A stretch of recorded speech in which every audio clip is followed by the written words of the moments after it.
Hi, this is Sudeep, and I welcome you back to this wonderful journey of learning structure analysis with STAAD Pro. In the last session, we had started the modeling of loads, and we had seen how we can model point load or concentrated loads in STAAD Pro. We have discussed point loads that are aligned to global axis system, and we have also discussed about how we can define inclined point loads or concentrated loads in STAAD Pro. In this series, we will continue our discussion on the inclined loads. But before we go forward, please take a moment to hit the subscribe button and join us in this wonderful journey of learning structure analysis with STAAD Pro. In the last session, we were discussing about this case where an inclined point load of 10 kilonewtons was acting at the center of a simply supported beam.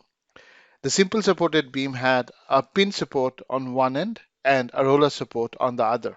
Also, the inclination of the 10 kilonewton point load was at an angle theta with the horizontal.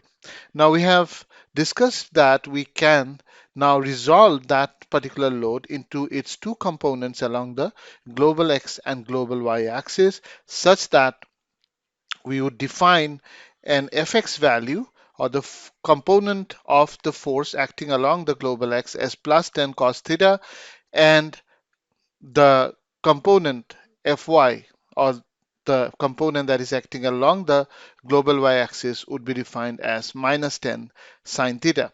The reason of the sign convention is that we would call that force to be positive, which would be directed along the positive direction of any of the global axis. Now, this is the stat file that we had created in the last session. And we had defined the span of this beam as 5 meters, and we had defined an inclined load of 10 kilonewtons, which was considered to be inclined at an angle of 45 degrees to the horizontal in the xy plane. And if we go to the loading option and look at load case number 1, we will see that we have defined the load as fx plus 7.1 and Fy as minus 7.1 kilonewtons. The reason being 10 into cos 45 would be 7.1 and 10 into sine 45 would also be 7.1. Now, since the component would be acting along the positive direction of the global x-axis, we have defined fx as plus, and since the component along the y-axis would be acting along the negative direction of the global y-axis, we have defined that load as minus 7.1. Now we'll discuss an alternative method of defining the same inclined load. What we'll do here is that we will draw the line of action of the inclined point load from the point of application of the load on that beam. That line can be arbitrarily long, and we will identify a particular point on that line which we will call as the reference point.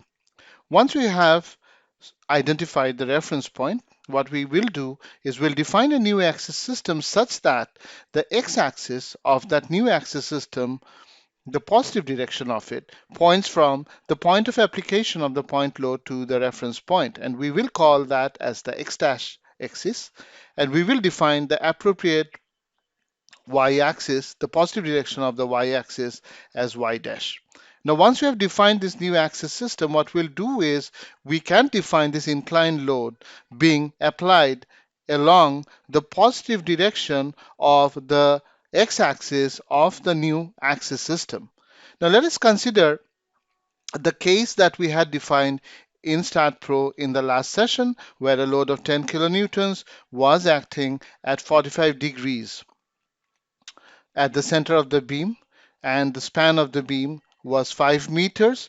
Now let us have a closer look at that beam by removing the view of the supports. It's not that the support is not there, we have just removed the view of it so that we can visualize clearly. Now what we do is we draw the line of action of that particular load, and then from the right end of that particular node we will drop a vertical such that the vertical line intersects a particular point on that line of action. Now we will identify the reference point on that point of intersection.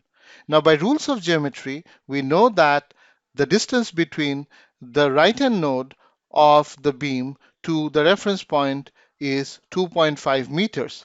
Now we can identify the coordinates of this reference point. The left coordinate, the left node coordinate is 0, 0, 0. The right end coordinate is 500. So the reference point is located directly under the right hand node. So the coordinate of this point would be 5 minus 2.5 comma 0. Now that we have identified the reference point, let us see how we can model the inclined load directly in STAAD Pro without breaking it into its components. Now what we had done in the last session was that we had defined the inclined load of 10 kilonewtons by breaking it into its components along the global x and the global y axis. Now we will define it by the alternative method. So we go back to the load case details and add a new load case number 2. Click on add and let us select load case number 2. Now let us go to the nodal load, and in this case, instead of defining the global forces or the forces along the global axis, we click on the inclined load option. Now we define the absolute coordinates of the reference point. Now remember what was our absolute coordinates? It was for x it was 5 and for y it was minus 2.5.